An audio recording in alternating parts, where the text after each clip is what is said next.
we have this standard notation for a task or activity. We have the name of it, A, the duration at top center, the early start at the upper left, early finish at the upper right, late start at lower left, late finish at lower right.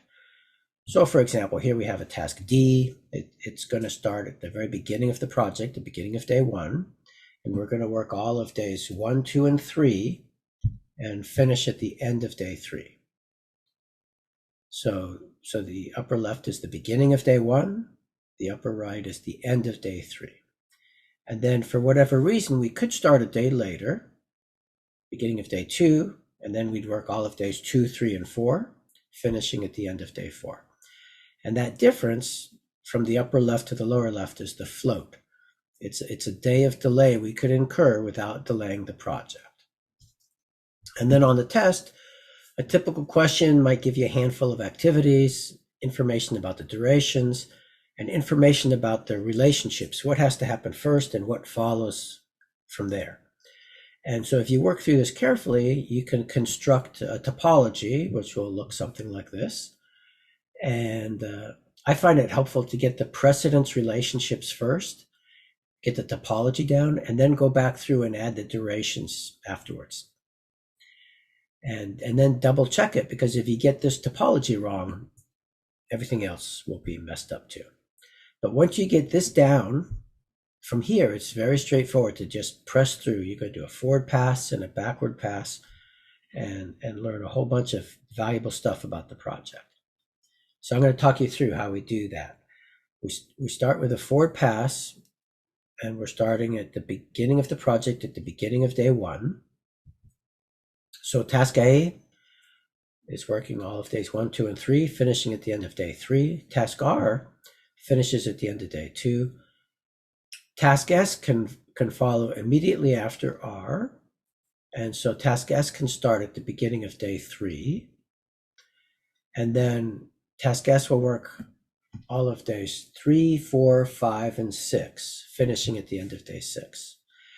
And if the duration was 17 days, instead of having to count on your fingers and your toes, the shortcut is to take the early start plus the duration.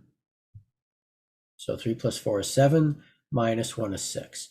And we have to subtract 1 just because we're working with number lines and starting with the number 1. So it's just part of working with number lines.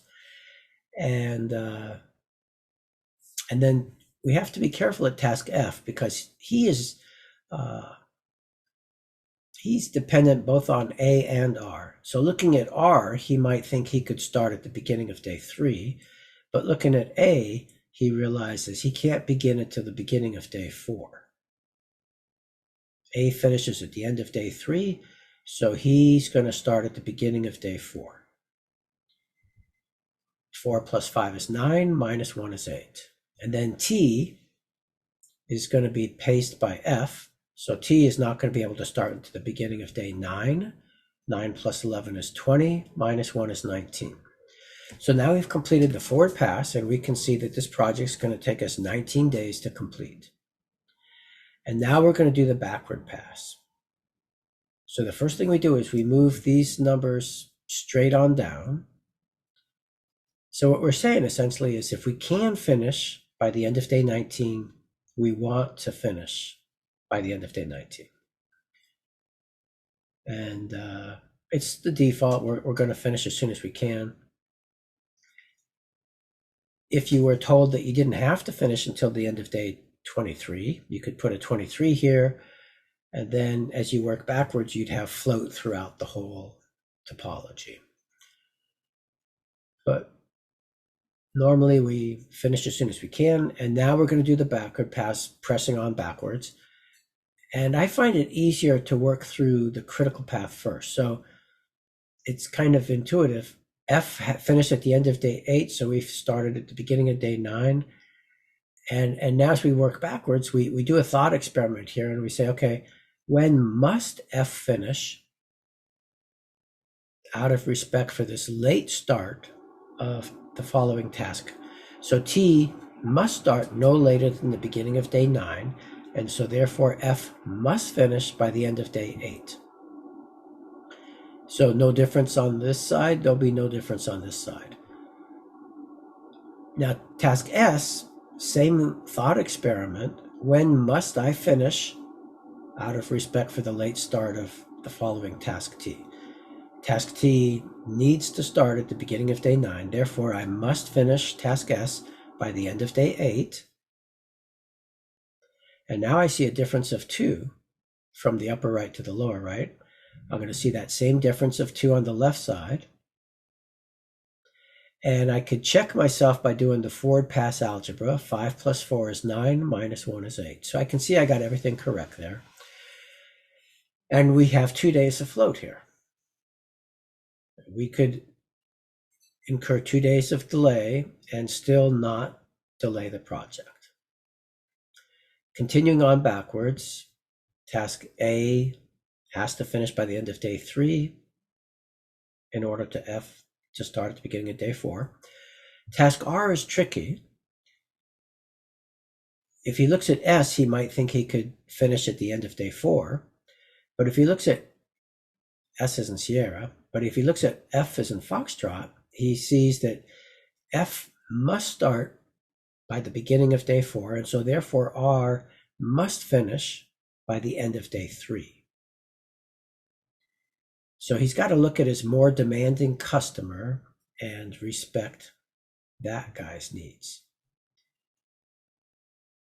So we have a difference of 1 day afloat, and we'll have that same difference on the left. We can check ourselves by doing the forward pass algebra. 2 plus 2 is 4, minus 1 is 3.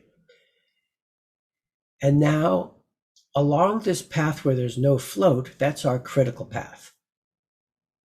It's called the critical path because any delay along any activity along that path is going to delay the project as a whole. That's what makes it critical. And away from the critical path, we have float. No float along the critical path. 2 days of float or slack here in task S and Sierra. Float and slack are synonymous terms. And 1 day of float here in task R. But there's an important difference in this float besides the magnitude. This float in task S is free float, meaning it's a delay we could incur without delaying any subsequent tasks or the project as a whole. So it's a guilt-free delay. Whereas this float in task R, it's a day of float, but it's not free float. Because if we incur that day of delay, we're going to be impacting task S. Task S wanted to start at the beginning of day 3. And we need to do a thought experiment. Looking at the early start of task S, we ask ourselves, if we incur this day of delay, does S care? And yes, he does. If we incur this day of delay in task R, we'll be eating up one of the 2 days of float in task S.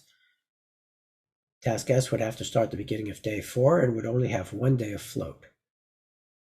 And maybe we're going to run into a problem in task S and wish we had both days of float there. And if we use up 1 day of that float in task R just because we have a day of float there, that could turn out to be a tragedy. So it's in task R, it's float, but it's not free float. It's not a guilt-free delay. As you incur that day of delay, you're reducing your margin for error throughout the remainder of the project. So that's how to think about regular float versus free float. Any questions so far? Nope? Okay. So just to recap, this is our notation we went through. And implied in everything we've said so far is a certain precedence relationship of finish to start. In other words, the predecessor must finish before the successor can start. And theoretically, there are other types of precedence relationships, finish to finish, start to start, and start to finish. And it's important to know how to decode these. And so the way I do it is I think about, in the English language, we read from left to right. And we decode these precedence relationships from left to right. The first character refers to the predecessor, the first activity. The second character refers to the successor, the following activity. And what we say is, okay, this is telling us that the predecessor must finish before the successor can start. Finish to finish says the predecessor must finish before the successor can finish. Start to start, the predecessor must start before the successor can start. Start to finish, the predecessor, the first activity must start before the successor, the following activity, can finish. And that last one is an extremely unnatural relationship, which you hardly ever see in nature. And people often waste a bunch of time trying to come up with examples. I would say don't even waste your time. Any situation where you're using this, you could probably find a different way to conceptualize things, and you could probably avoid using this. And I actually met a guy at Northrop who told me that, at least in his business unit, they were told not to use this precedence relationship. They just didn't even want to see it. So that's the precedence relationship story. And then we talked about slack and float being synonymous terms, and free float being the very special type of float, guilt-free delay. All right, let me check again. Any questions up to here? Nope. Okay. Another concept to understand is lead and lag. So comparing a predecessor to a successor, if we have a lead relationship, it says that the following activity can get a lead off. So maybe they can work in parallel for the third day. And so a one-day lead is telling us that. It's a start to finish relationship, but with a 1 day of lead. And so this is how it maps. We see 1 day of overlap. And an example of this scenario, if I'm clearing out a data center, I might clear out 4 rows of cabinets, and I would have the IT guys come in and remove the servers and the networking gear and this, all that.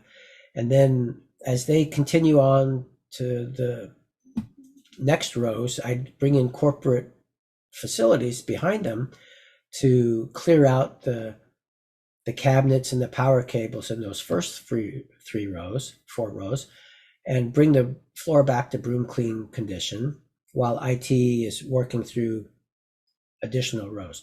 So I've got facilities coming in behind IT, clearing out the data hall. So that's an example of a lead relationship. And then a lag relationship, here it's a finish to start relationship with 2 days of lag. And so that means F has to lag behind by 2 days. So this could be painting a wall, and this could be letting it dry for 2 days before we put on the wallpaper. So that's how to visualize a lag relationship. And then if you had a start to start relationship with 1 day of lag, it would look like this. Just to give you a few examples of how things map in a kind of tricky way once you combine the start to start precedence relationship with the lag or lead concept. So that's the story here. Good stuff to understand, stuff you might see in a test question. All right. And now we come to questions that are examples of what you might see on the test. And so I'm going to pause here and let you ponder this and tell me what you think, A, B, C, or D. But a little tip, when you see a question like this, I would encourage you to draw out the task box and write in the values in the correct positions. That'll help you visualize what's going on. If you try to do this in your head, it's really easy to make a mistake. So I'll pause here and let you noodle this out.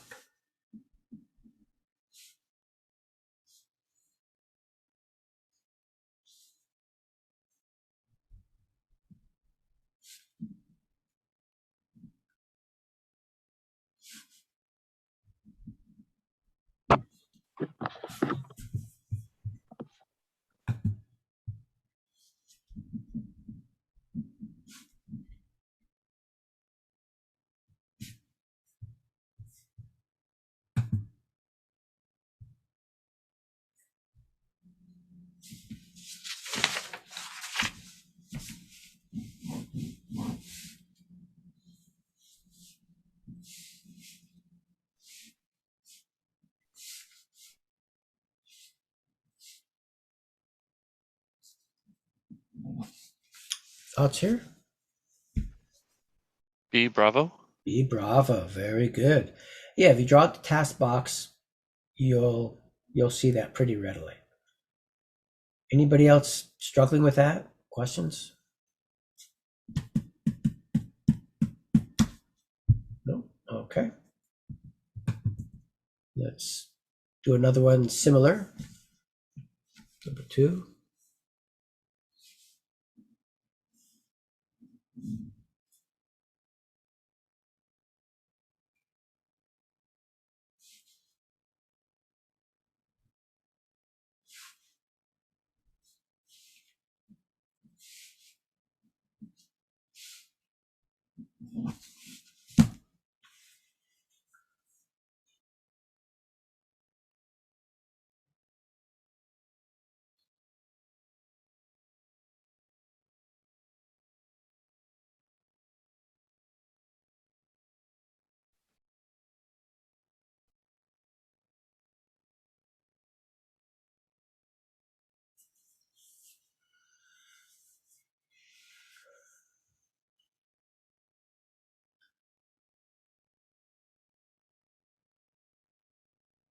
Thoughts here?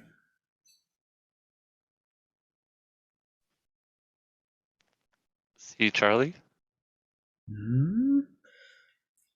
So C Charlie is true, but it's not what the question was asking. What the question is asking is, what can we say about the late finish? Oh, so that would be B, bravo then. Wait,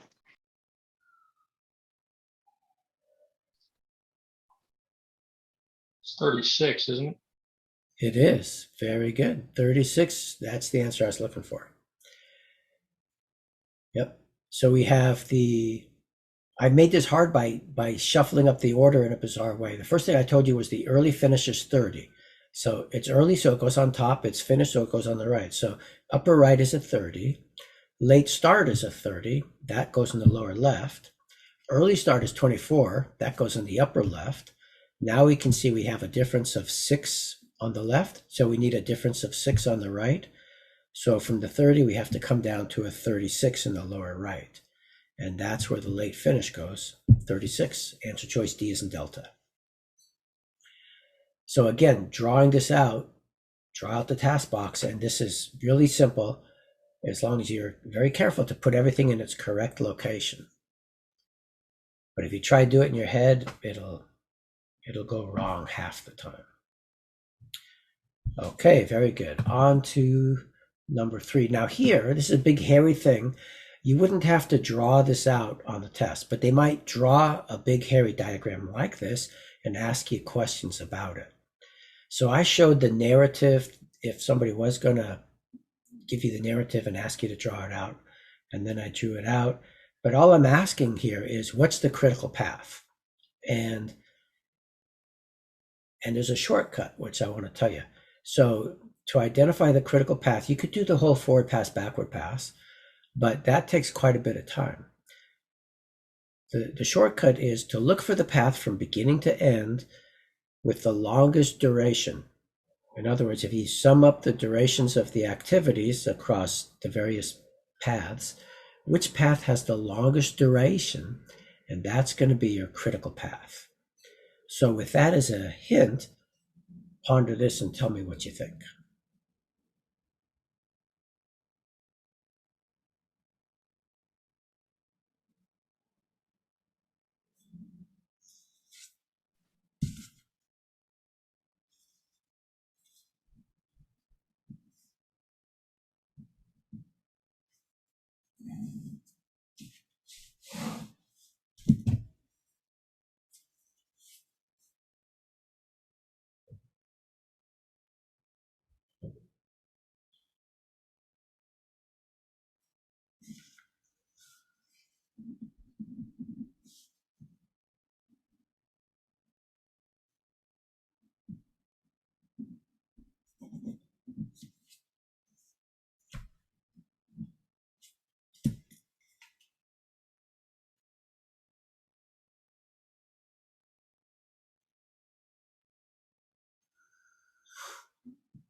Thoughts here?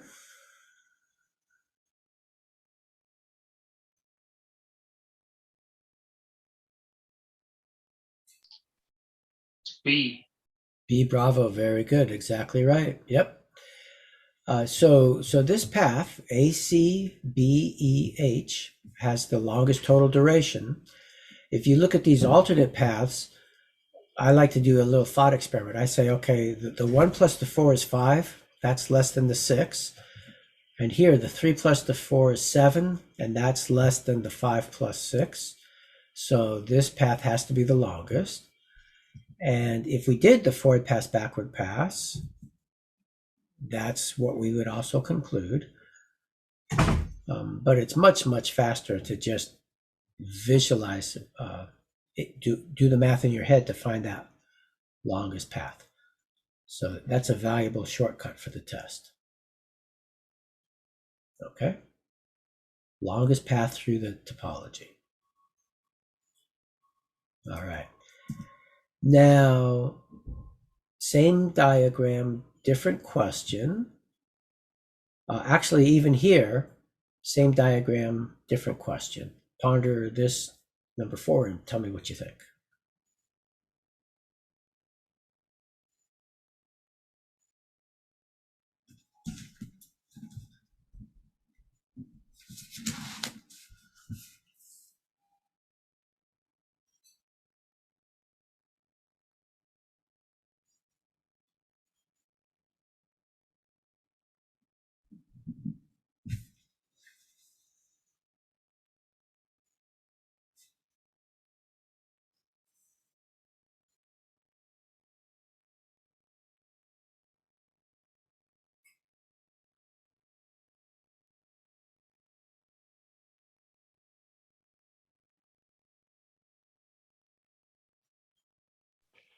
Is it B Bravo? It is B Bravo. Very good. Exactly right. So focusing on task F, we want to do a thought experiment, and we want to keep an eye on the upper left of the following activity. And we ask ourselves, if we incur this day of delay, does G care? And the answer is yes, he does. He wants to start at the beginning of day 11. And if we don't finish until the end of day 11, that won't be possible. He'll be starting at the beginning of day 12 instead. And we will have eaten up G's 1 day of float here in task F. So this day of float we see here is not free float because it impacts a following activity. Everybody see that? Any questions?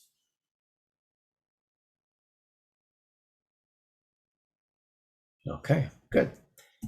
On to number 5. So again, same topology, different question. Ponder this and tell me what you think.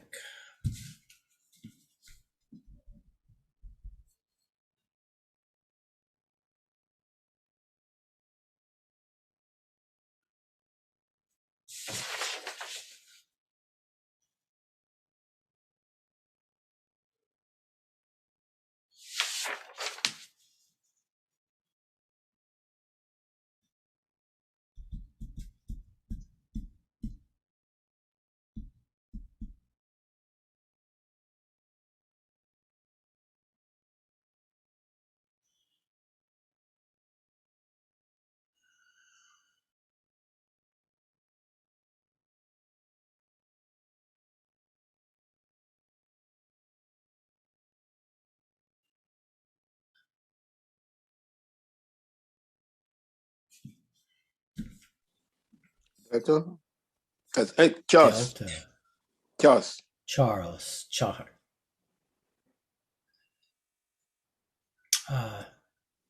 See, Charlie, that's Yes. 4 days of float and 1 day of free float. They were talking about task D. Okay, so other ideas. B is in Bravo. B is in Bravo. Excellent. Yeah. So we have 4 days of float, the difference between the 7 and the 11. But how much of it is free float? If we do this thought experiment here, we see that at least that final day is not free float. If we don't finish till the end of day 11, we're starting to impact G. But the first 3 days of float, we could finish at the end of day 8, 9, and 10, and G doesn't mind because he's being paced by F. But the fourth day of float does impact G. So we have 4 days of total float, of which 3 days is free float. So answer choice B is in Bravo is what I was looking for. And now I just used a new term, total float. So total float is generic, regular, or unspecified float, of which some subset might be free float. And here we have an example to illustrate that. We have 4 days of we have 4 days of float, of which the first 3 days is free float. Okay. Any questions about that? All right, pressing on. Same topology, but different durations, different question. I'll let you ponder this.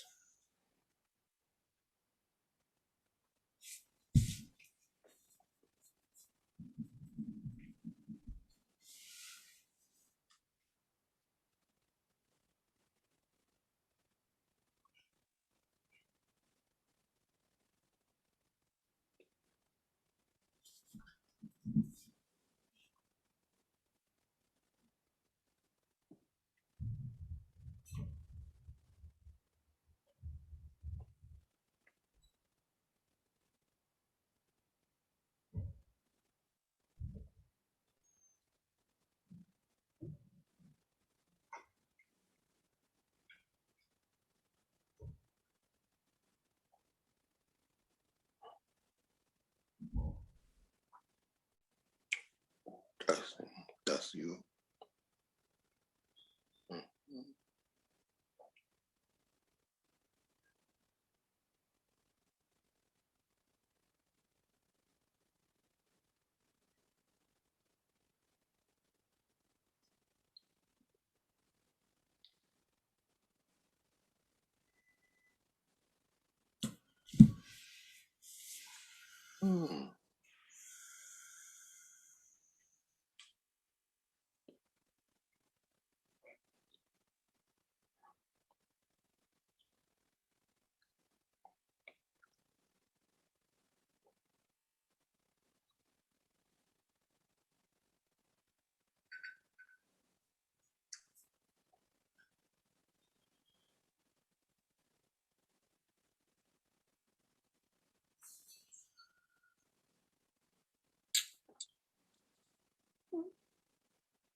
Days of flow.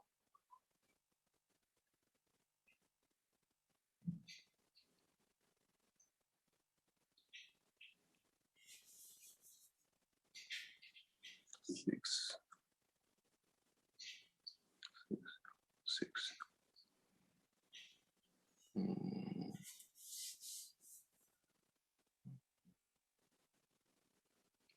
Daily flows.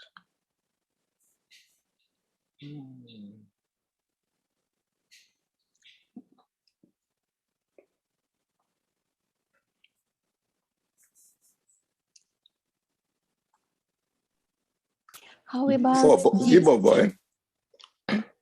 Diana? And Isa said Diana, and Diana is the one I was looking for. D is in Diana. V has 2 days of free float. You can incur a delay of 2 days without impacting W. So if you look at W, he wants to start at the beginning of day 14. So we just want to incrementally step through. If we incur 1 day of delay and finish at the end of day 12, is that okay? Yep. Finish at the end of day 13. Yep, that's okay. Finish at the end of day 14. Nope, that's not okay. So only the first 2 days of float is free float. And you kind of got to step through, keeping an eye on the upper left here to figure that out successfully. Everybody see that? Any questions? Compared to 14. Okay, very good. So, Please, hello. uh-huh. I will appreciate an explanation of that again, please. Yeah. So starting with our early finish of day 11, end of day 11, and doing a thought experiment looking at our customer here, our following activity, which wants to start at the beginning of day 14. And we're asking ourselves, how much float do we have? Well, we have 6 days of total float. Yes. How much of that is free float? So we just start doing thought experiments. If we incur 1 day of delay and finish at the end of day 12, does W care? Nope. If we incur 2 days of delay and finish at the end of day 13, does W care? Nope. No. Okay. But upon the third day of delay, W starts caring, right? Okay. All right. So total float is sort of unspecified float, generic, and free float is a special case. And so in the general case, some subset of your total float might be free float, and that's what we're looking at here in V. Okay, and so this helps illustrate the difference between total float and free float. Total float might be free or it might not. It's kind of generic, unspecified float. Okay.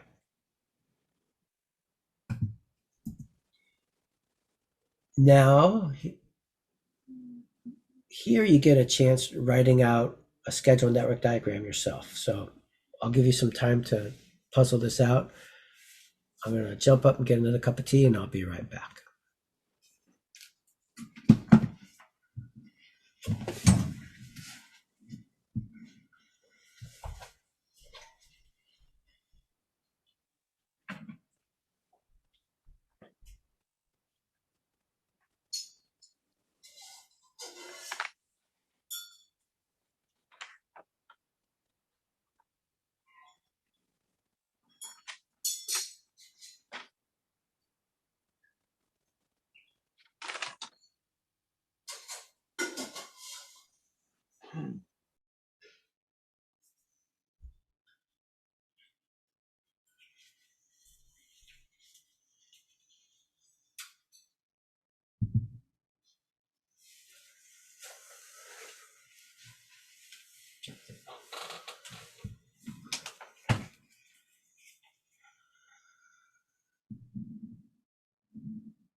Any results yet here?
D again, Diana.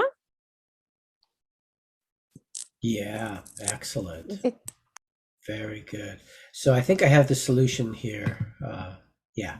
So if you draw this out successfully, it'll look something like this, and then the question was asking,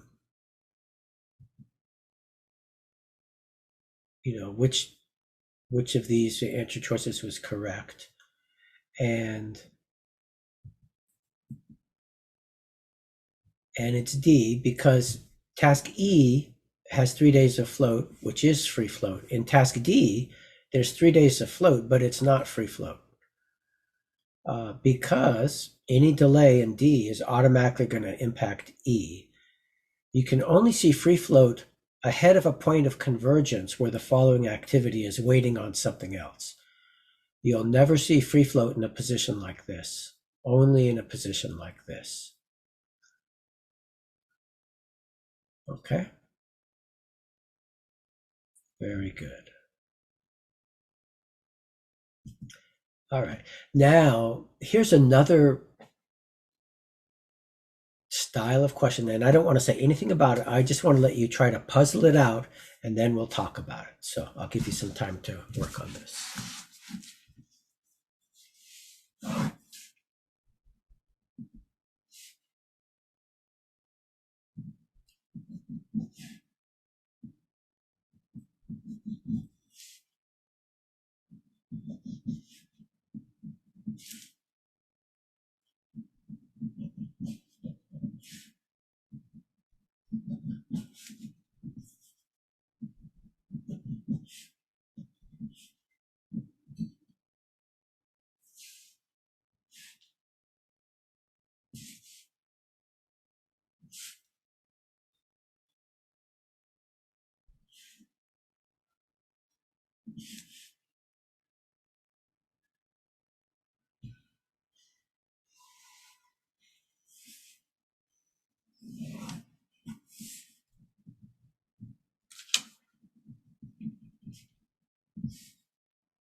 Alpha.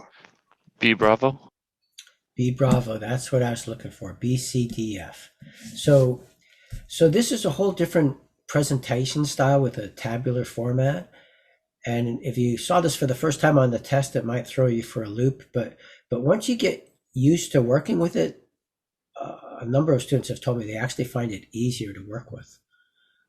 So when you puzzle this out, first of all, we see that activities A and B don't have any predecessors, so they don't have any dependencies. So it looks like those can both start at the beginning. So we have two parallel starting points.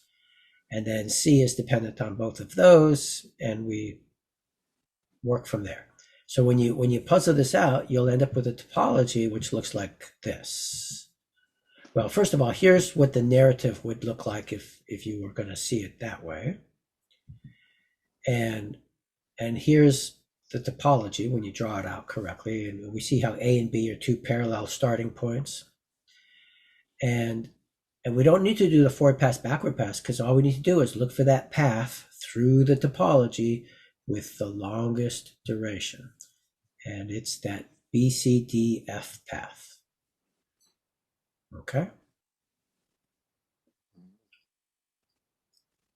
So I wrote this question specifically to expose you to this tabular format, which you could see on the test, so that it doesn't throw you for a loop.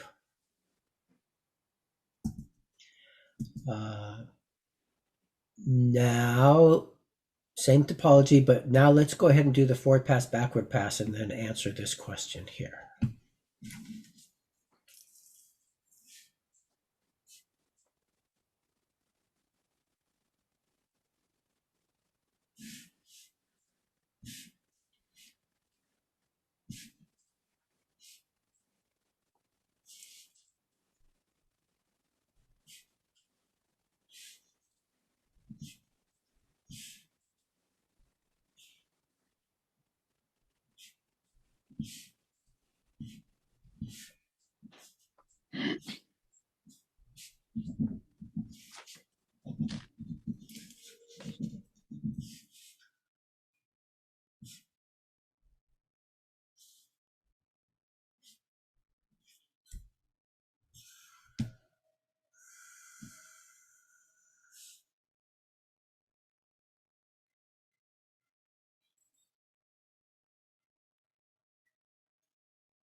B for boys. 2 days of free float. Yep, very good. Exactly right. So when you do the forward pass, backward pass, you'll end up with this. And then if you look at E, we see you have 2 days of float here, and they are both free float. You can incur both days of delay without impacting task F. Very good. Everybody see that? Any questions? Okay. Now this one, I'll just talk you through this. A little bit of a story. So I had a student many, many years ago who told me that a friend of hers had seen a test on the PMP exam where they had this bizarre starburst pattern, and kind of threw her for a loop. So I drew this diagram to expose you with that. And the first thing to point out is that it's not as crazy as it looks at first. We've simply got a bunch of spurs coming into one point and then from there on to another. So you could picture these as popsicle sticks on a rivet and rotate them all over. And you can see we simply have 1, 2, 3, 4, 5 parallel paths coming into A, and then from there straight on to T. So first observation, that starburst pattern is not such a big deal. And then in the question, we're asking first, what's the critical path? Well, there's actually 2 critical paths. If you add up these spurs, this one adds up to 42, and this one adds up to 42, and the others all add up to just 40. So this critical path, R5, M5, AT, and also R4, M4, AT, are 2 critical paths. So that's another point, is you can have multiple critical paths. And then the next question says, tell us about the float in R3 and M2, or tell us about the free float of task R3 and the free and total float of M2. So in R3, we're not going to have any free float at all. This spur is 2 days shorter than these longer spurs, so we're going to have 2 days of float along here, but it's not going to be free float at R3 because any delay there would automatically impact M3. And then the question asks about the free and total float of M2. Now, M2 is right before this point of convergence where A is waiting on these longer spurs. So we're going to have 2 days of float here, and it's going to be free float because A is waiting on these longer spurs. So with a little bit of practice, you can kind of develop an eye to answer questions like this more quickly. And this whole question was just designed to illustrate that kind of thing. So we have no free float in R3, but we do have 2 days of free float in M2. All right, so any questions about that before we press on? All right, and by the way, all of this is in the e-learning course where you can review it, and it'll be in a recorded session where you can review it to your heart's content. All right. Next question, number 10.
This is a harder one. Any ideas so far? I think it's C. Nope. Other ideas?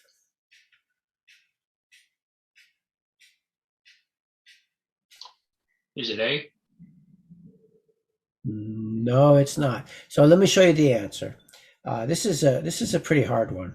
If you work through this and get the topology down correctly, it'll end up looking like this.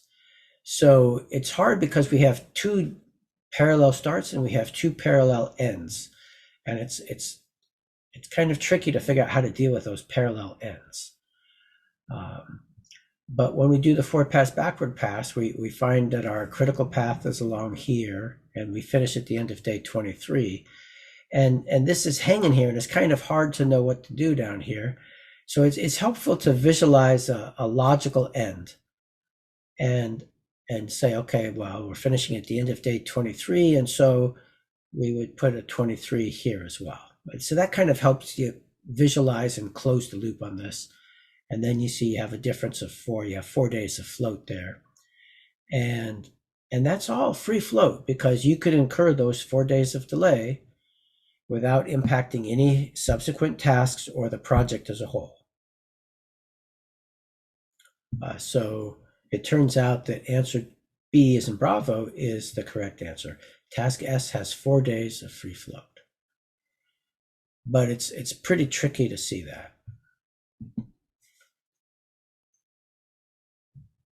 And so this little trick of drawing this logical end can help you visualize that. Okay, any questions? No, just comment only that I just now caught that whole 23 at the end, because the T finishes on 23, which means S can finish at 23. Yep. Now I get it. Thank you. Yeah, it's tricky. That's exactly why I wrote this question, to illustrate that scenario. All right, we're almost finished. I just have one or two more questions, and then when we're finished, if you can stick around for Todd, because it's his first time here, I want to show him the resources to make sure he knows where everything is, and some of you others might benefit from a review too. So I encourage you to stick around if you can. We're almost finished.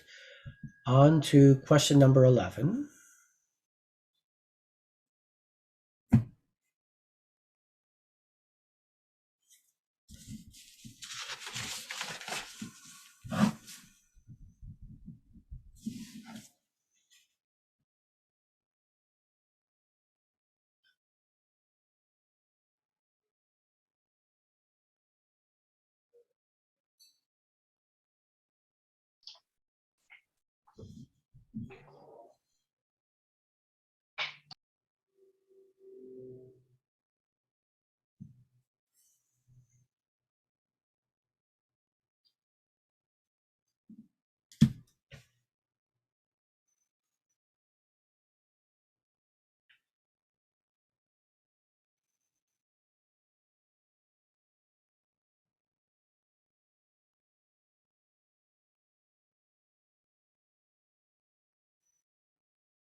See, Charlie? Yeah, task B has 4 days of total float, of which 3 days is free float. Very good. So when we look at B and keep an eye on the upper left of G, the 4th day of float would impact G, but the first 3 days, if we finish at the end of days 28, 29, or 30, that's all okay. So we have 4 days of total float, and the first 3 days of that is free float. So C, Charlie has it correct. Okay.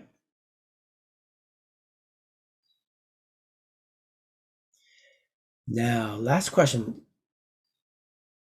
Same topology as we were just looking at, a hypothetical. If we change the duration of activity H and revised it from 4 days to 3 days, which of the following statements would be true? And this is really hard. This is asking you to visualize if you made a change, what would happen.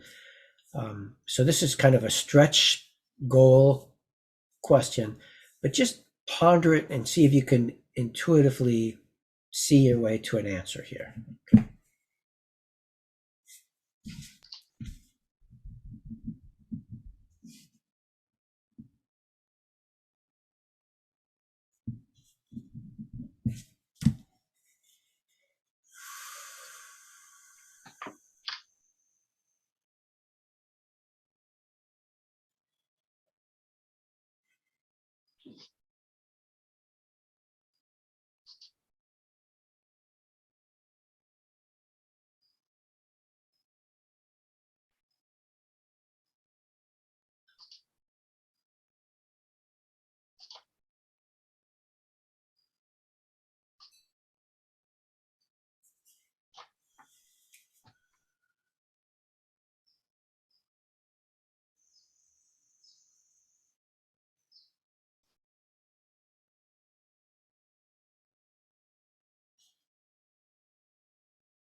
I'll give you a hint. If you reduce the duration of H from 4 days to 3 days, what happens to this early finish?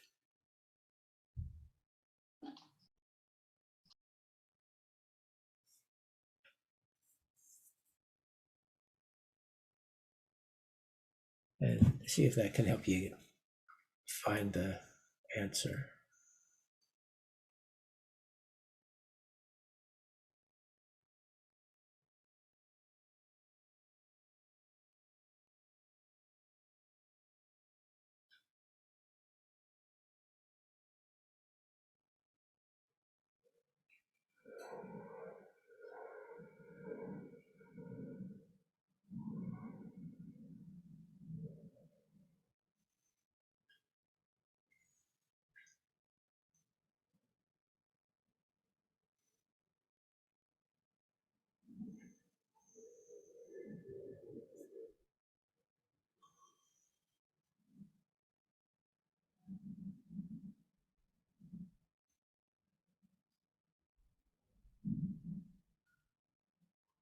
Any guesses?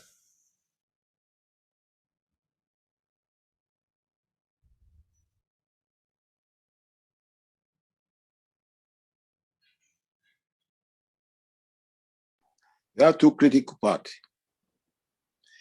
A41, which is AC, E, AC, D, H are the critical part. So you're exactly right, Abel. There are two critical paths, and to determine them with any confidence, personally, I would have to do more work. But that was very good. So when we reduce this duration from 4 days to 3 days, the early finish is going to be 34 instead of 35, just like the early finish here. And then the early start of I is going to be 35. So what it's going to do is then suddenly this and this and this will all be on critical paths. And we're basically gonna pull G into becoming another critical path. And exactly what that critical path looks like, frankly, I wouldn't try to predict without doing more work. But let me show you what happens. Here's the before and after. When we've changed H from 4 days to 3 days, this is what happens. We pull G into becoming part of a second critical path. And it's just an example of how the more you practice with these diagrams, the more you can start to train your eye and your intuition to anticipate what's going to happen. And it used to be, they might show you a question just like this on the test. They'd show you a big hairy diagram and they'd say, what would happen if we reduced this duration by 1 day? These days, we're not seeing as many questions like that on the test. Unfortunately, they're de-emphasizing the hard skills, the detailed, difficult schedule network diagram questions, the detailed, difficult earned value management questions. And instead, they're asking more very ambiguous, difficult situational questions. So they've really shifted the emphasis of the test into some other directions. I still think it's good to learn this stuff because, as I say, it's valuable in the real world too. And you'll be ready for anything you're going to see on the test. But flip side of all of that is if this stuff intimidates you, if you struggle with this stuff, don't worry too much because you probably won't see very much of it on the test.